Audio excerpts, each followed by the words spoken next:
Madame, Messieurs, bonjour et bienvenue sur Afrique Média, la télévision panafricaine. Merci de nous retrouver dans cet entretien que nous accorde ce jour le docteur Franck Nana, qui n'est autre que le candidat à la prochaine élection à la tête du bureau de l'Ordre national des pharmaciens du Cameroun, élection prévue pour ce 12 avril 2024. Docteur Nana, bonjour. Bonjour Afrique Média. Merci de nous accorder donc cet entretien à quelques heures, j'allais dire, de cette élection du 12 avril prochain. Est-ce qu'on peut savoir dans quel contexte est-ce que se tient cette élection par rapport à votre corps de métier? D'abord, je remercie la chaîne panafricaine, Afrique Média, de nous avoir accordé cette interview. Notre état d'esprit est le meilleur. Nous n'avons pas de soucis majeurs. Nous sommes tout à fait contents et sereins de pouvoir enfin se retrouver entre pharmaciens d'ici quelques heures pour renouveler nos instances ordinales. Alors, vous êtes candidat à votre propre succession et votre slogan en dit long, le temps de la cohésion. Pourquoi ce slogan? Qu'est-ce qui se cache derrière, docteur Nana? Avant d'expliquer ce qui se cache derrière, vous l'avez rappelé, nous sommes candidats à notre propre succession et il y a 3 ans, nous avons donc brigué le poste avec toute une équipe. Nous avons travaillé pendant les 3 ans, d'abord à évaluer, à comprendre et à voir un ensemble de problématiques. Et pendant ces 3 années, nous avons travaillé d'arrache-pied avec certaines instances pour créer un certain nombre d'équilibres et évaluer qu'est-ce qu'il nous fallait avoir. Pour la deuxième mandature, nous avons besoin d'une cohésion. Cohésion dans quel sens? Nous avons trouvé l'ordre faisant parfois son petit travail sur le terrain, le syndicat étant de son côté, les instances telles que les sociétés savantes n'étant pas donc, on veut créer cette cohésion entre toutes ces structures ou toutes ces organisations pharmaceutiques et créer la même cohésion avec le ministère avec lequel nous avons travaillé pendant 3 ans, mais augmenter cette cohésion et faire en sorte que la pharmacie parle d'une seule voix et travaille d'arrache-pied pour justement les différents mots qui minent nos professions aujourd'hui. Donc, d'où le slogan, le temps de la cohésion. Alors, le temps de la cohésion, ça c'est pour le prochain mandat que vous voulez obtenir. Mais déjà, est-ce qu'on peut en quelques mots déjà savoir quelles sont vos réalisations au cours des 3 dernières années en termes de bilan? Docteur Nana, qu'est-ce que vous diriez à ceux qui nous regardent? D'abord, nous avons les activités régaliennes de l'ordre, que nous avons les inscriptions, les autorisations. Nous avons réussi de travailler, de faire en sorte que celui qui a un diplôme douteux en pharmacie ne puisse plus rentrer dans réellement la profession pharmaceutique. Dans un deuxième temps, vous voyez, il y a des déserts pharmaceutiques partout sur le Cameroun, dans la zone de Yokaluma, Menganga, Mélon et Mokolo. Nous avons essayé de travailler à donner les autorisations d'exercice afin que les officines de pharmacie soient ouvertes pour que ces populations reculées aient du bon médicament. Le siège où vous êtes, vous vous trouvez actuellement. C'est vrai, c'est un siège locatif, mais vous le trouvez un peu plus moderne que là où on était avant. Nous avons fait les cartes de membres et une des grosses activités, on ne peut pas tous les citer, c'est vrai, une des grosses activités que nous avons faites, c'est réussir à créer ce qu'on appelle un ordonnancier. Parce qu'en pharmacie, lorsque vous arrivez dans une officine de pharmacie et que vous demandez un médicament qui est un psychotrope, on va prendre un exemple, le tramadol. Le pharmacien ne doit pas vous le délivrer sans ordonnance et sans le mettre dans un registre pour le suivi. C'est ce qui fait la différence entre la dispensation et la vente.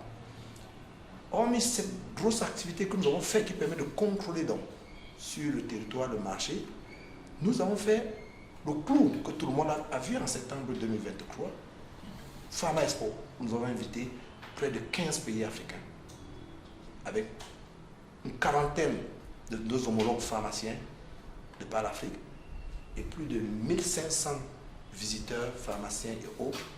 Pharma Expo, nous avons intitulé un diplôme plusieurs métiers pour montrer à la population que le pharmacien n'est pas seulement celui que vous voyez en officine. Il est dans la recherche, il est dans l'enseignement, il est dans plusieurs milliards à l'hôpital. Donc cette activité qui nous a pris presque une année pour organiser a été un franc succès. Donc voilà, ramasser quelques activités que nous avons faites. Mais derrière, nous avons aussi, avec les autorités, fait des descentes dans les structures illégales pharmaceutiques. Au moins 5 grosses structures illégales ont été fermées à l'ordre avec l'appui du ministère de la Santé. Donc nous en sommes fiers et nous allons continuer encore un peu plus. Justement, docteur Nana, on sait que l'exercice du président du bureau de l'Ordre national des pharmaciens n'est pas un long fleuve tranquille. Certainement que vous avez fait face à des difficultés. Est-ce que vous pouvez nous en faire cas? Oui, vous le dites si bien. Gérer les hommes déjà d'abord en lui-même est un problème. La première difficulté que nous avons, c'est le fait que au bout de toutes les rues, des carrefours, il y a toujours les médicaments de la rue malgré nos résistances, nos plaidoyers. Nous avons les autorités du ministère de la Santé et certains autres qui nous accompagnent. Donc ça nous peine parce que voyez-vous, sortir 100 pharmaciens par an et ne pas pouvoir les insérer est un véritable problème. Donc nous devons travailler sur cette question. Donc ça a été une difficulté majeure. De notre côté, nous avons la difficulté liée aux pharmaciens. Les pharmaciens, une bonne partie, sont censés payer leur cotisation. Alors, ils ne payent pas leur cotisation. Comment va fonctionner une instance si celui qui est censé exercer n'est pas à jour de ses cotisations? Devons-nous aller tendre la main et pas de la perdre notre indépendance, ou devons-nous avoir nos propres ressources et collaborer avec les autres institutions? Nous avons eu comme grosse difficulté pour nous, mais qui a été résolue partiellement, la spécialisation des pharmaciens. Nous voulons et nous devons avoir encore beaucoup de pharmaciens spécialisés dans la nutrition, dans l'industrie, dans la pharmacie clinique, en pharmacie hospitalière. Bref, nous avons plusieurs pans comme ça du domaine pharmaceutique où nous devons spécialiser. Avec, si nous spécialisons par an au moins 20-30 pharmaciens sur les 100 qui rentrent, vous voyez bien qu'il y a une sorte de bonne répartition sur le don. Nous avons ces défis et nous pensons que nous avons essayé de travailler pendant ces 3 années pour mettre les bases afin d'attaquer les 3 années qui arrivent sur ce chantier-là. Vous faites donc bien d'évoquer le mot défi, justement, parce que je voudrais maintenant embrayer sur la question de votre point de vue. Quels sont les gros défis de la pharmacie, du pharmacien aujourd'hui, quand on sait le rôle que joue la pharmacie dans le système de santé au Cameroun? Quels sont les défis auxquels vous allez vous attaquer, les challenges? Le premier défi, c'est l'insertion socio-professionnelle des jeunes pharmaciens. Nous devons travailler d'arrache-pied pour que les pharmaciens, vous savez, l'OMS définit un nombre de pharmaciens pour une population. Nous sommes très en deçà de ce nombre-là. Donc c'est réussir à faire que tous ces jeunes pharmaciens formés, dans la majorité, je peux dire, trouvent un emploi décent. Le deuxième volet, c'est ces médicaments de la rue qui causent des insuffisances rénales, des insuffisances hépatiques, des cancers, qui jonchent nos rues et nos marchés. Nous profitons pour remercier le ministre de la Santé et appelons tous les maires, les conseils municipaux, à interdire la vente des médicaments dans leur marché. C'est une activité illégale. Il n'est pas question de laisser perdurer un désordre pendant des années. Et on pose la question aux pharmaciens, au ministère de la Santé. Non, ceux qui donnent les boutiques doivent arrêter de donner les boutiques à ceux qui vendent des produits illégaux. Donc, cette santé que vous voyez, que nous devons choyer, parce que si aujourd'hui on a une insuffisance rénale et qu'on est fonctionnaire, on arrête de travailler, on est immobilisé pendant plus de... sans compter les coûts que l'État perd. Il y a un troisième, un des piliers, nous avons moins suivi, mais qui est l'industrialisation du Cameroun. Nous pensons que nous devons appeler les autres non-pharmaciens à cheminer avec nous pour que nous industrialisons notre pays. C'est à ce prix que nous allons développer nous-mêmes notre pays. On ne peut pas dépendre totalement de l'extérieur. Nous avons fait les études, 7 ans d'études, nous avons les connaissances. Nous devons donc faire des joint ventures avec des promoteurs, des banques, afin d'installer des industries pharmaceutiques au Cameroun et produire, les produits à base de plantes, deux, des produits chimiques. Donc nous pouvons le faire, nous avons l'enseignant, nous avons au moins 3 facultés fonctionnelles, 2 en cours, donc nous avons des moyens de faire des tests, des laboratoires, nous avons 8 industries fonctionnelles, nous pouvons, même avec ce petit maillage, trouver la bonne formule pour nous lancer dans l'industrie pharmaceutique. Alors, docteur Nana, est-ce que le métier de pharmacien nourrit son nom au Cameroun? Il y a 2 volets. Vous avez des pharmaciens qui tirent le diable par la queue. Si vous marchez dans les régions reculées, vous voyez bien, les pharmacies sont en faillite. Face aux médicaments de la rue, c'est vrai, mais face aussi à l'impôt. Lorsque vous êtes dans une zone, vous n'arrivez pas à faire un chiffre d'affaires de 100 000 par jour, et que vous avez des charges à gérer, et que vous avez un impôt à payer. Il faut bien sauver cela. Sinon, ça s'appelle l'exode rural des pharmaciens qui veulent tous venir à Yaoundé et Douala. Donc nous avons besoin de ces pharmaciens dans cette zone. De notre côté, nous ne pouvons pas dire que le pharmacien est mal loti, mais il est bien loti parce que justement, vous voyez, je fais un appel à l'industrie. On doit investir dans notre industrie. Le pharmacien emploie des personnes, dont c'est un chef d'entreprise, il doit le demeurer. Et par rapport à il y a 10-15 ans, le niveau de vie du pharmacien a chuté au Cameroun, comparé à celui de la Côte d'Ivoire, du Sénégal et ces autres pays. Non, le niveau de vie a bien chuté après la dévaluation, et même après la dévaluation, notre niveau de vie a chuté. Mais que voulez-vous dans ce contexte où quand même vous arrivez à envoyer vos enfants à l'école, travailler, nourrir un ensemble de familles? On ne peut pas donc dire que le pharmacien, mais nous ne sommes pas des plus nantis. On vit, mais on n'est pas des plus nantis par rapport à nos aînés il y a 30 ans, où le niveau de vie, vous-même vous savez, aujourd'hui pour qu'un pharmacien se déplace en avion, pour aller à l'extérieur, vous pouvez compter, on a des séminaires à l'extérieur qu'on appelle Pharmagora. Aujourd'hui, le nombre de pharmaciens camerounais qui se déplacent se compte à 20 grands. À l'époque, nous avions 100 pharmaciens qui se retrouvaient à Paris au mois de mars. Aujourd'hui, on a à peine 15 à 20 pharmaciens. Donc c'est pour vous dire que de ce côté, nous ne nous plaignons pas. Nous ne voulons pas mettre ce prisme en avant. Nous nous plaignons plutôt du fait que le pharmacien n'arrive pas à exercer son art correctement. Parce qu'au vu du nombre de pharmaciens que nous sortons, l'équilibre s'est réparti. Les gains ne sont plus comme ils étaient, mais nous devons donc trouver notre marque sur le terrain. Avant de revenir sur l'Assemblée générale qui nous intéresse dans le cadre de cet entretien, docteur Nana, dites-nous un peu, ceux qui vont vers le médicament de la rue avancent surtout l'argument financier. D'aucuns pensent que le médicament coûte un peu plus cher en pharmacie. Quelle est la chaîne des prix? Comment est-ce que se fixent les prix des médicaments dans les pharmacies? Pour les prix dans les pharmacies, c'est l'État qui décide les prix. Aucun pharmacien décide du prix.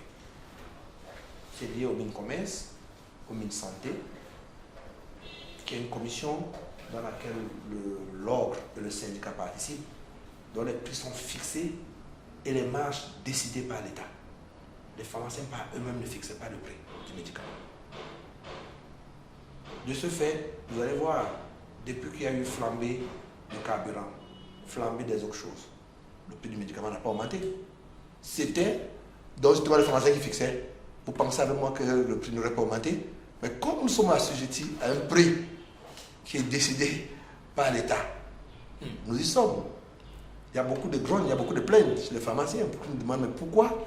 Nous, on leur dit non, attention, ce sont des prix décidés et c'est de commun accord que nous travaillons avec l'État sur la question. Pour répondre dans le fond à vos questions, je regarde la caméra pour dire les médicaments ne sont pas chers en pharmacie. Il y a ce qu'on appelle les médicaments génériques. Au cas où vous jugez que les médicaments principes de spécialité sont un peu plus élevés. Mais que dire lorsque vous partez prendre un comprimé d'un médicament que je ne citerai pas au marché et qu'il y a 16 comprimés à l'intérieur, que vous payez la boîte à 1600 au total en prenant un comprimé. Et quand en pharmacie, vous retrouvez la même boîte à 1300, elle n'est pas chère, s'il vous plaît. Mais si, maintenant, vous voulez le détail, les gens doivent savoir une boîte de médicaments correspond à une durée de traitement. Prendre un ou deux comprimés, faire ce que nous appelons décapite la maladie. Elle ne tue pas et elle revient plus fort après. Mais il y a aussi les conditionnements familiaux que la pharmacie peut détailler. Il y a des plaquettes. Donc, cet argument pour nous est un argument aujourd'hui que nous balayons parce que nous essayons de contrôler de sorte que les prix ne soient pas à la volée dans les pharmacies et rassurons tous les patients pour dire si vous avez un souci des prix d'un médicament, Afrique Média est là, elle peut contacter l'ordre des pharmaciens et qu'ils sachent que nous garantissons la qualité. C'est voilà la clé, nous garantissons la qualité de certains de ces médicaments qui prennent dans la rue, nous avons vu, ne sont pas des médicaments de qualité. Donc la santé n'a pas de prix. Chacun doit le savoir. Et c'est clair, c'est bien dit. Alors parlons de l'Assemblée générale du 12 avril. Comment est-ce qu'elle est organisée? Quelles sont les garanties qu'on peut avoir par rapport à un scrutin qui soit transparent, apaisé? Est-ce que vous pensez à cet aspect des choses? Juste pour rappeler à tous les téléspectateurs que dans le domaine de la pharmacie, en ce qui concerne les élections, elles ont toujours été transparentes, de tout temps. On peut avoir des désaccords, mais les urnes sont transparentes chez nous. Et c'est une personne, une voix. Une personne, une procuration. Et dans la même division. Donc pour question de transparence, pour moi, en tout cas depuis que je suis pharmacien en 2005 au Cameroun, moi personnellement, je n'ai jamais douté de la transparence. Mais est-ce qu'elles seront apaisées? C'est comme toute démocratie. Et vous avez toujours parfois des mécontents qui estiment que ce n'est pas apaisé. Mais en ce qui concerne l'organisation, elle est sécurisée aujourd'hui. Les autorités, nous venons de retirer l'autorisation de manifester. On nous a donné au moins 15 éléments de force de maintien de l'ordre pour pouvoir prévenir à tout débordement. Mais je peux dire, elle a été peut-être un peu tumultueuse, houleuse. Vous savez, une campagne, quand vous défendez vos candidats, parfois ça monte un peu en testostérone. C'était comme de 2018 à 2021, avant nos élections. Elle était toujours aussi houleuse. Mais nous pouvons vous assurer, c'est un amusement bon enfant, moi je trouve. Et il fallait qu'il y ait une démocratie, il faut qu'il y ait des challenges, il faut qu'il y ait des challengers, ça fait partie de la démocratie. Donc, vous pouvez vous rassurer, nous pouvons vous dire, peu importe le vainqueur, demain, il demeure pharmacien. Peu importe le perdant, il demeure pharmacien. Et la profession continue dès le lundi. Donc le fair play doit prévaloir. Comme vous le dites, c'est pour nous, nous disons, le code de l'honneur dans une profession, c'est d'abord mon confrère, avant toute chose. Alors, docteur Nana, on va bientôt se séparer. Donc, temps pour moi donc de vous laisser la parole, de dire un dernier mot à l'endroit des Camerounais, des Africains et même des citoyens du monde entier qui vous regardent à travers Afrique Média. Vous êtes, on peut le dire, à la veille d'une échéance importante. Vous êtes serein. Vous nous avez donné l'assurance tout à l'heure. Quel est votre mot de fin de cet entretien?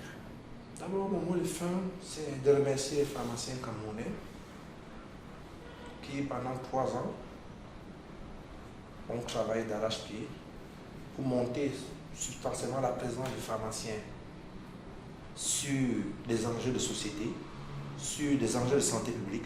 Oui, nous avons travaillé sur l'hypertension, le diabète, la Covid. Nous avons travaillé sur un certain nombre de sujets qui étaient vraiment des sujets de santé publique, sur les tests.